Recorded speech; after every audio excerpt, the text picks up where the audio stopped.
precedent.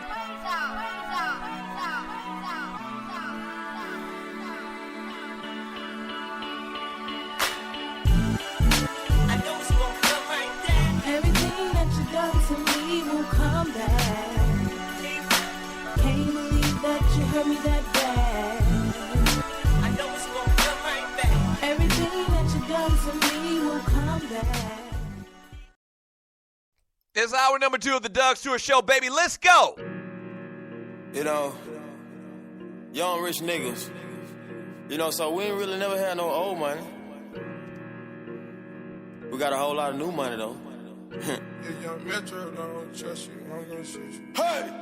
Raindrops, drop top, smoking, no cooking, the hot box. Cooking, fucking on your bitch, yeah, that. Cooking up dope in the crock pot. We came from nothing to something, nigga. Hey. I don't trust nobody, grip the trick. Nobody call up the gang and they come and get gang. Cry me a river, give you a tissue. It's bad and bullshit, bad. Cooking up dope with a Uzi. My niggas are savage, ruthless. We got 30s and 100 round too. My bitch is bad and bullshit. Welcome back to the show. Welcome back to hour number 2. Man Talk Monday. The number to the show is 404-382-0338. Speaking of which, let's take a call. You're calling, and you're listening to the Doug Stewart Show. Thank you. What's your name? Where you calling from? What you want to talk about? Good morning, Doug. This is Grego. How are you doing today? Oh, man, Grego. Grego, how you doing, man? How you doing, Grego? How you doing? Why you sound so disappointed, man? What's going on? Well, You're having a great show so far. I mean, did your team lose yesterday or something, or over the weekend? Well, Grego, I mean, usually whenever you call, man, you have something slick to say. So I'm trying to get prepared for it as early on a Monday. You're the consummate contrarian / troll. Yeah. So go ahead, Grego. What you got, man? Who's your team? Well, I don't do the college basketball, so I would have chose Duke, but they lost yesterday. So who's the front runner? I go with them. So wait a minute. Not only is Grego a New England Patriots fan, but you also, if you did watch college basketball, you'd be a Duke fan. Perfect. Yeah, Christian Laettner and Grant Hill probably are my 2 all-time favorite college players. So I probably would roll with them if I was a fan. Right. But the reason I called, Doug, are you going to talk about they found Tom Brady's jersey. Can you believe that? The FBI got involved and found it overseas. Did you hear about that? Yeah. Hold on a second. I dropped a quarter. I heard about that. They found Tom Brady's jersey. So who was it? A member of the international media that had a locker room credential. I mean, stole it, and he also stole one before as well. And the same person. What's the story? It's the same thing, and isn't it ironic that some sneaky shit happened to the Patriots, and they're always out there doing sneaky shit? I'll be honest today. What is it? What's today? Monday? Yeah, so I'll be honest. I guess it serves them right. Yeah. But I just dropped a quarter, and that quarter reminds me of the 25-point lead that the Falcons blew. Wait a minute. Wait. Say that one more time. Huh? Studio audience was booing you. What did you just say about a quarter? No. What did you just say about a quarter? I said I dropped a quarter, which reminded me of that 25-point lead that the Falcons blew in the Super Bowl. You still there? Yeah, I'm still here, bruh. I'm still here, man. Why would you want to bring up? Why would you want to bring up that Super Bowl on a Monday, bruh? Maybe you could do that on Friday. But why would you bring that up on a Monday? You're right. Huh? I don't know, man. It's just so many things reminding me of. I dropped a quarter. I'm looking outside of my house. There's a speed limit of 25. So it just kind of reminded me, of the point differential. But hey, Grego, I just wanted to call in, man. Grego, turn your ass around. Grego. Turn your ass around.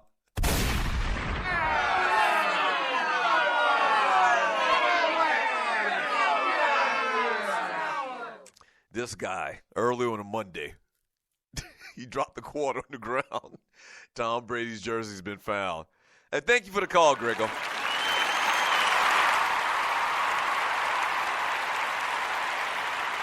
Oh, boy.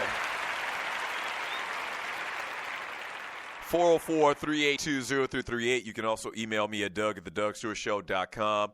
A day after Cleveland Cavaliers coach Tyronn Lue decided to rest LeBron James, Kyrie Irving, and Kevin Love in his team's 108-78 loss to the Los Angeles Clippers on ABC, the 4-time MVP scoffed at the idea that players' rest is hurting the league's appeal and framed it as simple as reality of the sport. LeBron James says, I don't think the NBA can do anything about it following the win last night against the Los Angeles Lakers. We don't even want to talk about that.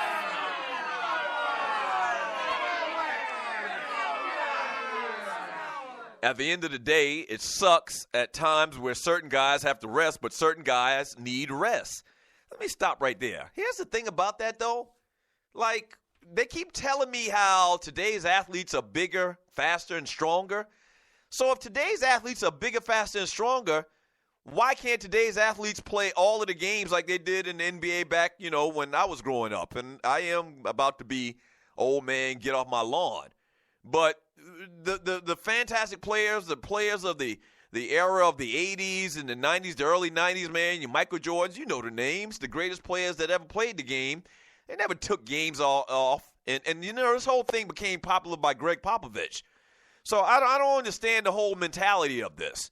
It's a long, strenuous season, and the NBA does a great job in putting the schedule together as best they can. You're going to have certain games where certain things fall on certain nights. But a coach's job is to figure out a way for their team to compete for a championship, not compete for a game. Obviously, it sucks at times because certain games you only play in certain cities. You only play certain teams once on their home floor. But me personally, I want to play in every game, said James, saying he's trying to kind of, hedge his bet a little bit by saying, I want to play in every game, but it's my coach's fault.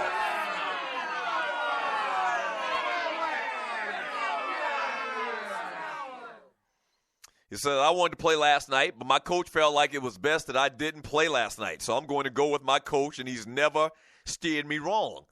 I wonder if Jordan and all of the great players that I just talked about would even allow this. Like, let me ask y'all a serious question. Do you think Michael Jordan would have been okay, with sitting on the bench in a game that he's fine to play?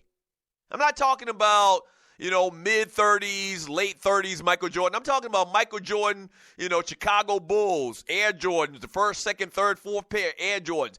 Do you think Jordan would be okay sitting on the bench when he's healthy as, could be? I don't think so, man.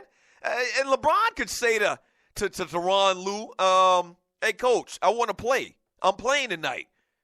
Let's be honest. Who runs the Cleveland Cavaliers? Tyronn Lue is the head coach. I mean, it's fine, but LeBron could say, I want to play, and he'd play. So I think that I put more to blame on the coaches, and let's back up. Let's give true credit to the blame for all of this stuff, this phenomenon that we've seen in the NBA. This is all because of Greg Popovich. But here's the thing about it. Greg Popovich is kind of twisted because Greg Popovich started this, but there's more of an understanding on why Greg Popovich started to do this. Because he had an old, decrepit Tim Duncan, okay? So he had Tim Duncan at the end of his career that has played all these playoff games and this, that, and the other. He had Manu Ginobili who's on his last leg as well. And so that's why he started doing this. But now you see these coaches resting perfectly fine, relatively young players. Maybe LeBron's starting to get into that part where, you're saying he's a little bit too old or he's a little bit older now, and so you can understand maybe resting LeBron maybe, which I don't agree with. Maybe you can understand that, though, because he is a little bit long in the tooth. But why the hell does Kyrie Irving get a night off? No.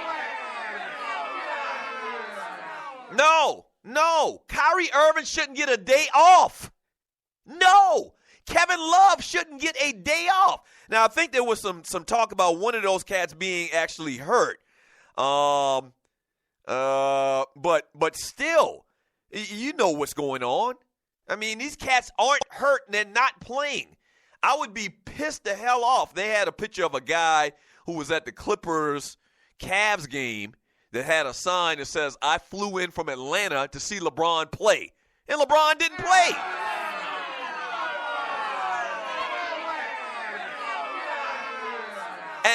And listen, and you're listening to the Doug Stewart Show. I almost think there's kind of like a man law. There's an unwritten law, like they're in the same family. There's an unwritten law that, you're playing for the fans. You want people to get their money's worth.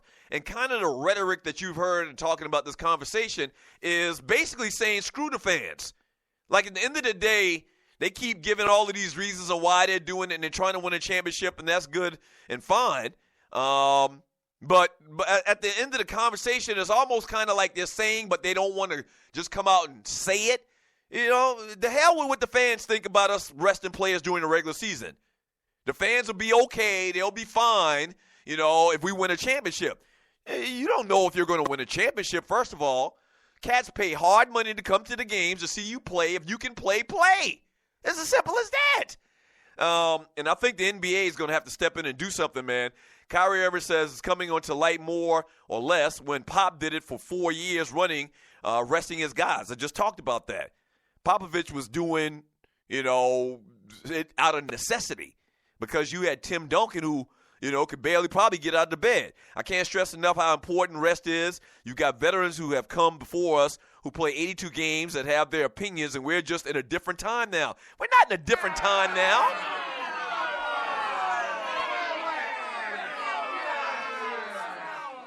We're not in a different time now. Like, that almost sounds like this whole, you know, when I hear people try to defend these young, crappy, stinking-ass rappers.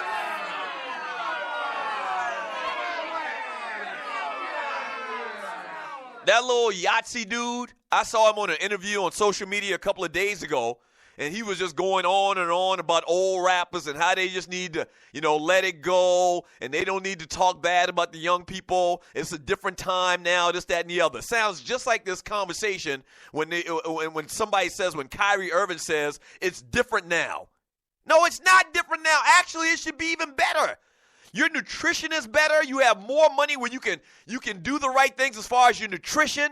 No, it's not. What do you mean it's different now? It actually should be even better.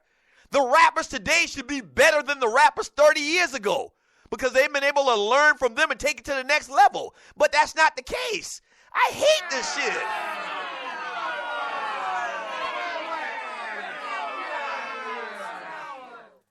I hate it. I'm sorry. And I disagree with it, period.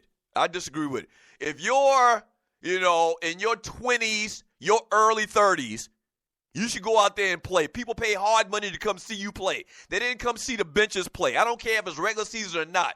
Take your ass out there and play. Once again, I give more to blame to the coaches who kind of have this culture now that's been accepted. Popovich started it, but some of these coaches are taking it to the next level. I disagree with it, period. Thank you for calling the Doug Stewart Show. What's your name? Where you calling from? What you want to talk about? This is the Angry Black Man. I'm calling from Tampa, Florida. Angry Black Man. Hey, brother, I just want to give a shout-out to you, South Carolina Gamecocks, for their beating Duke and taking them out. Thank you, Angry Black Man. My Tar Heels are still alive, barely. Yeah. And I got the Tar Heels winning it all, so I'm happy for that. Now, what else you have? And then lastly, you talking about this NBA stuff, man, it disgusts me to my soul, man. I swear some of these guys might sit down when they pee, man. You got to play when you're healthy. Yeah, it's a simple. Let me ask you this, Angry Black Man, okay? And it sounds like that you're in a pretty good mood this morning. Great move for this Monday. Relatively speaking, man.